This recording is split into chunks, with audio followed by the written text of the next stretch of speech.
if you want 100% proof Christianity is false, or at least Paul's version of Christianity is false, look at the case of Nabil Qureshi. Nabil Qureshi was diagnosed with stomach cancer back in 2016, 2017, and this cancer killed him within a year, or a little over a year. So everybody was praying for Nabil Qureshi. Every Christian that I know of was praying for Nabil Qureshi. Nabil Qureshi was praying for himself. Christians around the country, around USA, were praying for himself. I think globally Christians were praying for him. If I'm remembering correctly, David Wood was praying for him. Everybody was praying. All these Christians were praying to him. Yet he still died of stomach cancer. Now, why is that? Because Nabil Qureshi was following the false gospel of Paul, Pauline version of Christianity. So this is 100% proof that Christianity is false. Because why didn't God cure him?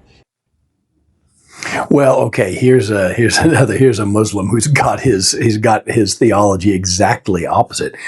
If he had been following the gospel grace of Paul, that gospel, then he would not have been making the prayers that he was. He was leaning on prayers from a different dispensation, for a different time, for a different purpose. The signs and wonders and all that kind of thing. Jesus doing the healing and disciples doing the healing. The kingdom would come in, and that's being put into abeyance. The pause button has been hit. And it's actually where we need to be is look at Paul. And, Paul, in the very beginning of his letters, he could heal somebody with a handkerchief. And then later it was like, I can't help you, Timothy. So why don't you, with your stomach problem. So why don't you have a glass of wine?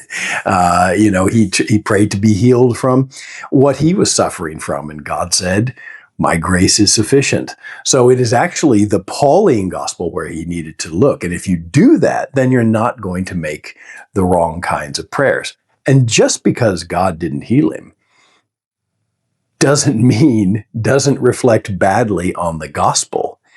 God can just decide not to heal you. So be very careful with these sort of Muslims that get on here and say, well, hey, look, they don't actually understand the Bible. Many of them don't even actually understand the Quran. So be very careful there. Don't let this hurt your faith. 2 Timothy 2:15, rightly divide the word of truth. Make sure you're focused on the stuff that's actually to you and about you, not just the whole Bible, which is for you and for your learning.